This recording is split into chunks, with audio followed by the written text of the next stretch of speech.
Why, hello, ladies and gentlemen. On today's show, spring training, it's getting underway. It's getting underway with a bang, or not necessarily a bang, but we're going to be talking about, guys, what to be looking for when it comes to the Padres' this spring training, what not to be paying too much attention to because it is still spring training, some of the big signings over the weekend, giving my thoughts on that and what they may mean for the Padres going forward. All of that and more, guys.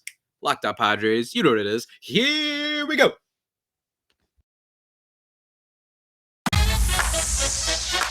You are Locked On Padres, your daily San Diego Padres podcast, part of the Locked On Podcast Network, your team every day.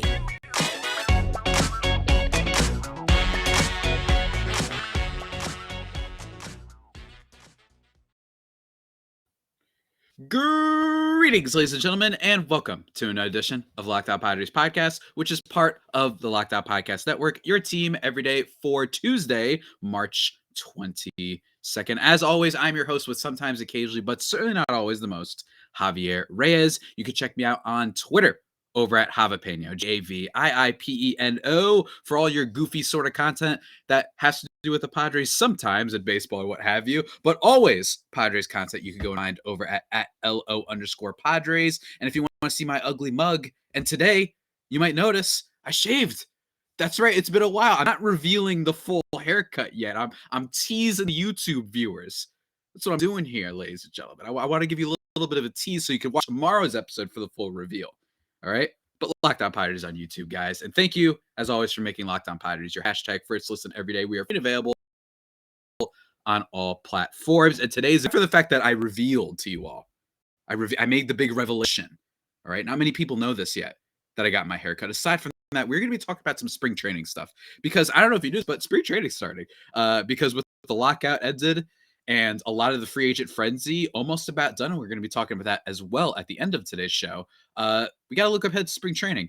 And unlike, past years, I think that this Padres season enters spring training with a little bit of reservations. You know what I mean? Not everybody's heading into this spring training now, at least fans and media the same way they were last year, where this was looked at as a World Series team. Now this is viewed as a team that wants to make the World Series, but not many people necessarily think they will be. So I think from just a perspective point, things are definitely different. But in terms of the always true rule, spring training, guys, it is still spring training. And I do have some things that I want to mention about that before we get into some free agent stuff. But let's just kick right into it. The first thing I wanted to mention with you guys is the obvious, and I bet you every damn baseball podcast you're listening to, at least for the most part, they're always telling you, it's just spring training. It's just spring training. It's just spring training. They say that all the time. So I'm not saying this is a unique take. It is not a unique take. But you have to take spring training stats with a grain of salt. A big example for both ways, I think, whether it be a great player that's struggling or a not so great player, hitting off the rocker, and then ends up being extremely underwhelming. In terms of the former example, I remember heading into 2020, the shortened season, Manny Machado was batting like 180, around 200. Everyone was freaking out. And while he did have like a slow first 2 weeks, which is a little bit longer in a kind of short 60-game season, but nonetheless, ends up not mattering. He finishes among the top 3 people for National League MVP. I think it was Mookie Betts, Freddie Freeman, as well as the top. Mookie Betts finishing 3rd, and then Freddie Freeman, of course, getting number 1. So that just shows you don't freak out, guys. And if you're wondering about Machado, it's just he's the number 1 on a scale of like 1 to 10 of concerned. He's like a -3. It's like, I literally don't care. None of the stats whatsoever. He's just one of those guys that you can't look at the slash line for a while. You know what I mean? Because he's proven to us what he can deliver. You know what I'm saying? And a lot of players have, especially. But aside from him, there are things to watch out for. And when I say poor players developing, I call that the Greg Bird effect, everybody. For those who don't know, I was a Yankees fan for a good while, and I remember Yankee fandom at a while freaking out about Greg Bird because their old first baseman Mark Teixeira retires, and they're losing some players, so they're like, who's going to play first? It's going to be this Greg Bird guy. And a lot of people were high on him, and he is killing it. He's hitting like 380 in spring training, hitting bombs all over the place. And then he became one of the more infamous figures in Yankees lore when he debuted for the team, or at least started getting more reps for the team. And he didn't make his debut. He debuted the season before, but he was awful. I mean, it became a thing where he was batting like 100, just could not do it. And now where is he? He was over in Toronto, not really doing all that much. So just so you guys know, do not look too much into spring training. But that all being said, I do think there are some things that, just in terms of a enjoyment perspective, that's what I always caution people. Look at spring training as like enjoyment, at the fact that you get to see some players you often probably aren't going to see. Guess what? You're going to see Manny Machado or anything about that, right? But you're going to be able to see some prospects. You know what I mean? Not the necessarily your Darvishes and all that, but you're going to see guys who are new for the first time. And just in terms of that perspective, not whether or not it means they'll do well, but just in terms of seeing them, it's so exciting to see them. So I will say that there are probably four guys that I'm most interested in seeing this spring training. And I think that they're kind of names that aren't going to surprise a lot of you, except for maybe one of them. And one of them we'll get to at the last of the four. But the first couple three I want to mention to you guys, he actually had his first start the other day hold on, let me get this right. When was it? It was against Seattle over on Friday. The Padres end up taking this game from the Mariners 6-4, but it was Mackenzie Gore who goes 2 innings, giving up no hits, no runs, no walks, and striking out 2. I unfortunately did miss this game. Had some conflicts and didn't get a chance to kind of catch it, but it was kind of cool. And not to mention, it's hard to catch spring training games. You know what I mean? Especially for a lad in New Jersey trying to watch them. It's not as easy. So I usually just have to follow recaps on Twitter or the radio and find streams and whatever the heck I could do, right? But like I said, 2 innings. It's nice to see that from him. It's nice to see he's one of those guys that I for sure am going to be following this spring because, number 1 overall pitching prospect not too long ago. By the time I was starting this podcast, that's how long it was. There were like 431 episodes deep. And now he's like in the 60 range for a lot of people on top 100 prospects. So it's very rare that you find prospects like Mackenzie Gore who have fallen off this much. So I'm really curious to see how he goes and whether or not he makes the team. Is it likely? I think it depends because the Padres did make some additions, and we'll talk about that in just a second. But before we get into them, I also want to mention Kevin Kopp's friend of the show. Not necessarily friend of the show, but he was on the show recently. You guys can go check out that interview from a couple weeks back. He goes an inning, no hits, no walks, no Ks. He's probably going to make the team. That's what I expect as maybe a kind of middle of the bullpen sort of reliever, maybe. But either way, my first ever Padre guest. So obviously rooting for that guy, going to be looking forward to watching him. But in terms of the rest of the players that I'd be keeping an eye on, it's CJ Abrams and Luis Campusano, both of which have homered in spring training so far. And that's really exciting because one of them is the Padres' top overall prospect, around the top 10, top 15 range among top 100 prospects overall. And seeing him hit for power, I think, is very key because I think a lot of people view him as a speedster who's going to have a good batting average, have an okay on base and all that, play a good glove, and steal a ton of bags. But I think people are underestimating this guy's power a little bit. And you're seeing from spring training, he can certainly lift the ball out of the yard. So that's really nice to see. I'm looking forward to seeing that. For sure. And I think that everybody else is, right? CJ Abrams is hopefully going to be someone that debuts for the team at some point in the future. Whether or not it's this year, given the clutter of infielders that we have over at second and shortstop, we'll have to see. Does he fill in for Tatis? That's something we'll have to learn. And then the other guy, of course, Luis Campusano going yard. I think that I've heard some Padres fans say we want to trade for Wilson Contreras over at Chicago Cubs. Does that a move that makes sense? Or do we go sign Zunino? Or do we go trade for... I don't think people were saying Real Muto, but there's some other catchers out there that people have been talking about. Do we make a trade for one? And my thing has always been no, because I'm perfectly fine with Victor Caratini, Austin Nola, and the lottery ticket / golden egg potential high ceiling guy in Luis Campusano as your catching situation. Does it mean that it'll be a strength for the team? Not necessarily. I'd say it's more unlikely than likely, but it's not a situation where I'm like, we are desperately in need of this. I think we're desperately in need of some outfield help, right? That's what we're really desperately in need of. But I would not say that trading for a catcher, especially one like Contreras, who only has 1 year left before he enters free agency, makes a lot of sense. I don't care about catcher that much, guys. Those three will do just fine, in my opinion. You know what I'm saying? We'll have to see how Campusano does and whether or not he earns himself another big league call because he wasn't good the first time, but we'll have to see how that all pans out. But before we get into the last guy that I'm really curious to see in spring training, who has not made his debut just yet, let me talk to you about betting. That's right, guys. You might have gotten absolutely destroyed in March Madness yesterday, and you're not the only one. I got destroyed. Arizona almost lost, but I lost one of my Final Four teams in Wisconsin. Texas didn't win. I could have used Texas to give me a W. I lost Kentucky, although Kentucky only had the lead 8. But nonetheless, you get what I'm saying.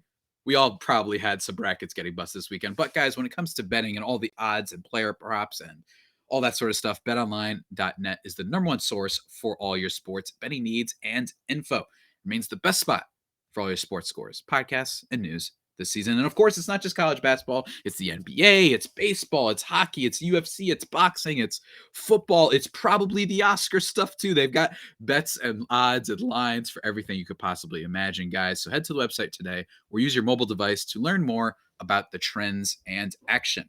Bet online, where the game starts.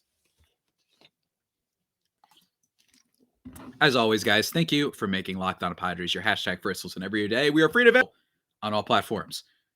Let's keep it moving. Let's keep it on moving, ladies and gentlemen. Let's keep it on moving. There's two more things I want to mention about spring training for now, because I'm going to try to make this podcast as much as possible, given that we are trying to go 5 days a week. Unfortunately, just 4 days a week, hopefully, this week. I missed yesterday's episode, but going to try and not make it just a recap of every spring training game. And that was kind of one of the things I did in the early days of this podcast. So I'm going to try to do a little bit better for all you listeners out there. And, just not make it just a recap. Anybody could pull up their sports app. I use Sportacular, Yahoo Sports, whatever it's called. That's what I do. You know what I'm saying? So I'm going to try and do a little bit better than that. But the last person that I'm most interested in watching for Padres spring training heading into the season is Nick Martinez. Now, Nick Martinez, it turns out the deal the Padres gave him actually was for a little bit more money. But bottom line is this. Nick Martinez, I even got a comment. Some people were giving me some flack for whatever I said about him. And I haven't been super down on him. It was just a questionable signing because the way they gave him out all these opt-outs where he could just keep opting in or opt out if he plays well, which is what we learned after the lockout ended when the deal kind of went through. We learned that, he actually has some opt-outs here. So if he does pitch really well, he's probably going to opt out and go get a contract somewhere else, right? And if he doesn't pitch well, he's probably just going to opt in and we're going to have this guy for another 4 years. Now, could this be good? We'll have to see. It's just very interesting because I didn't hear this guy's name really popping up anywhere. This wasn't a highly sought after player necessarily, but he seems to have changed some things. He seems to throw really hard. In Japan, he pitched like a ERA sub 2 ERA, and he pitched a lot better. And that's no slouch of a league, let's be clear. And maybe he has back end of the rotation upside. It's definitely an upgrade when you take it from the perspective of what they had last year. You know what I'm saying? Given that the farm has been depleted a lot, when you lose guys like Cal Quantrill and you lose guys like Eric Lauer, you know what I mean? Those kind of back end pieces, you need to maybe go out there and make an investment. So is Nick Martinez going to be a beast? I don't know, but I'm really curious. How much do I trust this front office? A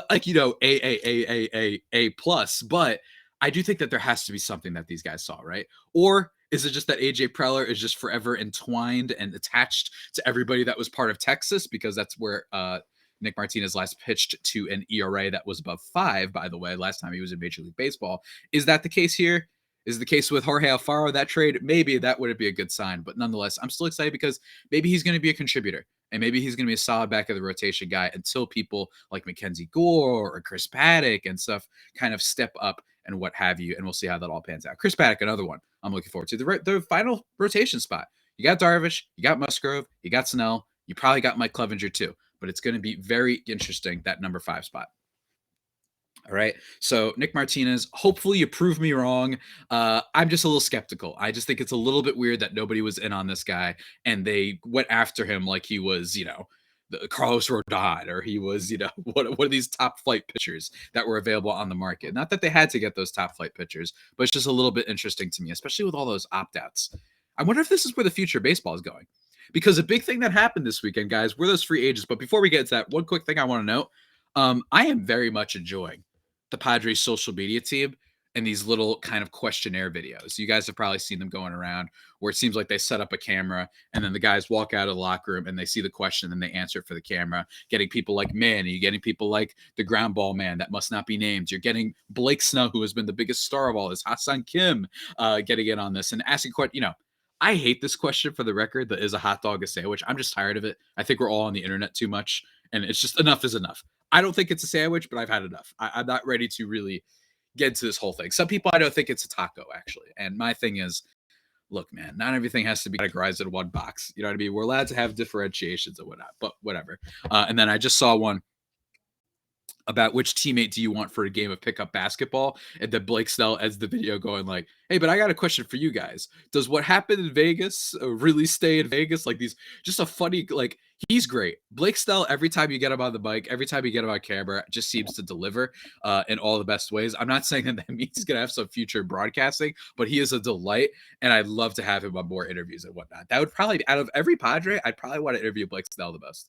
Just talk about LB, the show and stuff. But anyway, guys, now I think I alluded to it. Let's talk a little bit about some spring training moves that happened over the weekend. And one of them that I kind of alluded to for a second was Carlos Correa. It actually happened really early in the morning, around like 3:00. I actually woke up around like 4 because I just woke up. I was having a pretty good sleep, but I just woke up for some reason. And then I saw a 3-year 105 deal for Carlos Correa with opt-outs. I just mentioned with Mr. Nick Martinez that he has opt-outs in his contract as well. And I find that interesting because I'm wondering, and feel free to leave comments below, by the way, guys, is this an interesting spot that baseball might be heading towards, where players are going to ask more for these little opt-outs, and depending on how they do, they can opt in, opt out, maybe more short-term deals, especially before you get to that age 30 season, you want to cash out. Because Carlos Correa basically said, all right, I don't think I see out there the big deal that I wanted. Right? Baltimore allegedly, reportedly offered him 10 years, $300 million, which is nothing to scoff at, but was a little bit less than someone like Corey Seager. So I'm wondering, and that's not necessarily bad. Corey Seager's very good too. I'm wondering what he was thinking. So he probably didn't see the big contract out there. So instead, I think he signed a pretty genius deal. He said, all right, I'm going to go to Minnesota. And Minnesota, I think it works for them too, because they were only going to get him probably if they did it via this type of way and not a long-term, Fernando Tatis or Manny Machado type of deal. But he basically says, okay, I'm going to play here. And even if it's just free, go out there, because this was a really stacked free agent class. I'm going to be the only one next year, so people could focus exclusively on me. If I just have another great season, then boom, we're great.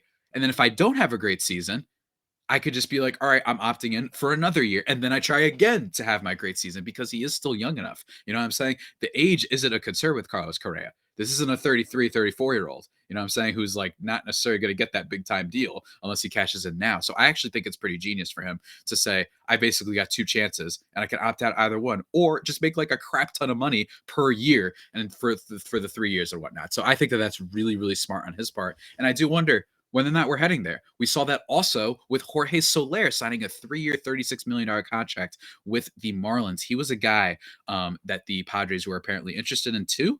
And he signed one with a bunch of opt-outs too. So this is very interesting. I wonder if guys that can't get that big deal and maybe they just want to say, you know what, how about I just do these little 3-year deals?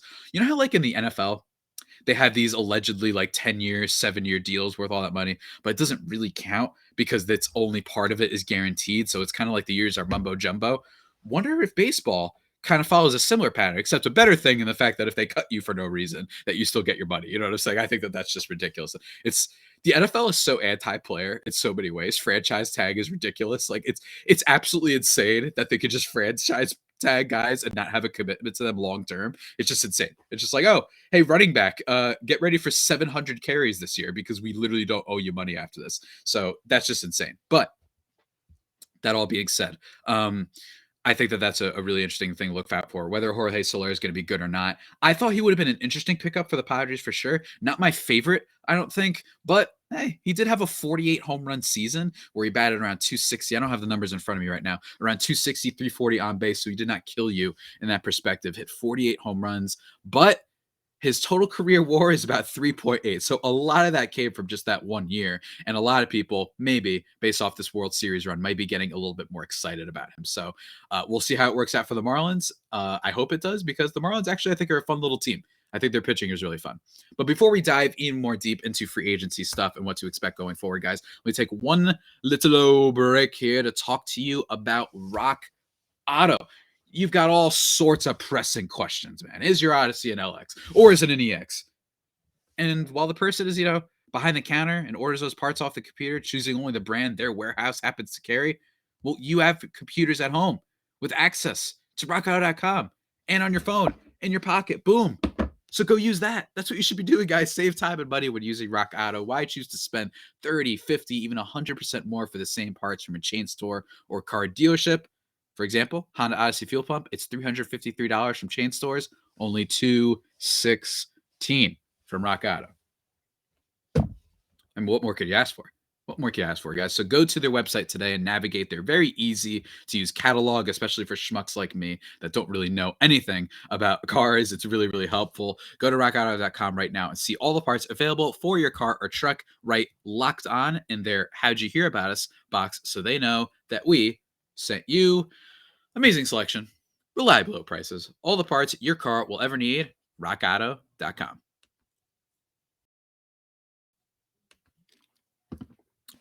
We're in the final stretch. Let's talk about the last two big kind of free agent signings that happened over the weekend. I haven't been doing these in order necessarily, but nonetheless, they must be discussed. They must be discussed. No, here we go, guys. The big one that happened, I think, for a lot of people, was Nick Castellanos going to the Philadelphia Phillies for 5 years, $100 million. That is a juicy, beefy contract. And do I like the signing for Philly? I don't really know, because on paper, this team really struggles with defense, right? This is a bad defensive team, bad defensive outfield. The only plus defender that the only good defender, not even plus, but good defender that they have is JT Realmuto behind the plate.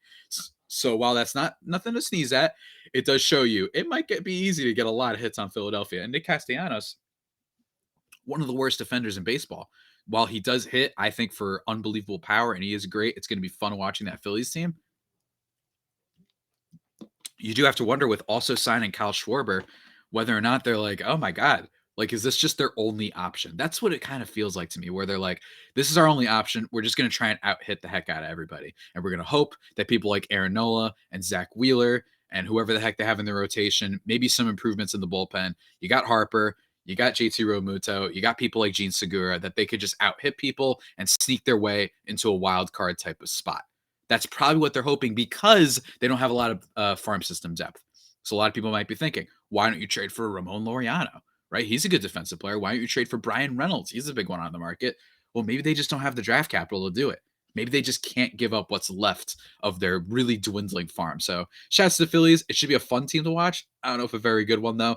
Maybe not minus 700 defensive runs saved with that outfield potential, guys. But moving on, the last contract that kind of happened over the weekend, the big one, was Trevor Story going free to the Boston Red Sox existence, of course.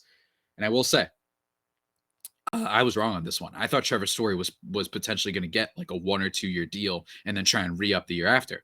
Turns out that wasn't the case. It turns out that was going to go to Correa, because maybe this is just a stacked free agent market. And maybe he said, you know what, I'm going to cash in now.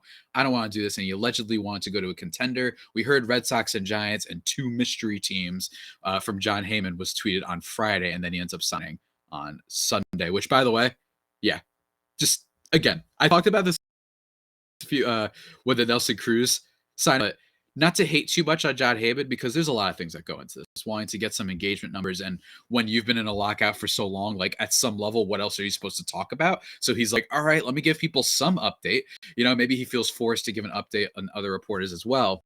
But he says signing coming soon, says that Friday morning. And then Sunday morning is when it happens. Like, it's just crazy, like how long these things take sometimes. And I remember, I think it was John Morosi saying like Freddie Freeman imminent in the next 24 hours signing. And then it was next week that the signing happens. Of course, it ended up being to the Dodgers, but that's just a funny little tidbit. The last signing with Trevor Story for the Red Sox, it's probably some Xander Bogaerts insurance. You know what I'm saying? Xander Bogaerts is probably going to opt out. He's a very, very proven hitter for a long time now. Probably going to opt out, get even more money on a longer term deal. So that's what I probably expect. There's some insurance there. He plays a great glove. They need infield defense over there in Boston. And I think it makes sense. Yes, it's possible that he's just a Coors Field product and that maybe the batting average, maybe the on-base stuff is going to be a problem. Maybe he's a 250, 310 batting average on-base guy who's going to hit for power and play a good glove, but maybe not necessarily be the superstar that you expect. But either way, I'm looking forward to that. I think it should be interesting. Trevor Story, one of the more interesting kind of bounce back candidates for next year, for sure, especially with that glove he's got. So it's exciting for them. I know some people were talking about, should the Padres, maybe with Tatis out, give Story like a 1 year deal? I don't, at this point, honestly, don't even remember if there was a report linking Trevor Story to the Padres. There probably was at some point, but I just can't cite it off the top of my head. But yeah, like a 1-year deal. Yeah, that would have been fun, but also like, where are you going to move him once Tatis comes back in 3 months? You know what I'm saying? Unless you move the first baseman, I don't know really what you're going to get out of that. So that's just me. We'll see how that pans out. And really, guys, there's only one free agent really left in terms of the big impact players in theory that we think are still out there, and that's Michael Conforto. I've talked a lot about how Michael Conforto, Nelson Cruz, and who was the last one? It was Michael Conforto, Nelson Cruz, and maybe one other player that I'm like, and Mark Canha. There we go. Were my 3 top targets for the Padres this offseason, as well as just any pitcher. I think would have been nice. But hey, Nick Martinez again. Hopefully he turns out right. We only needed a back end guy anyway. Let's see.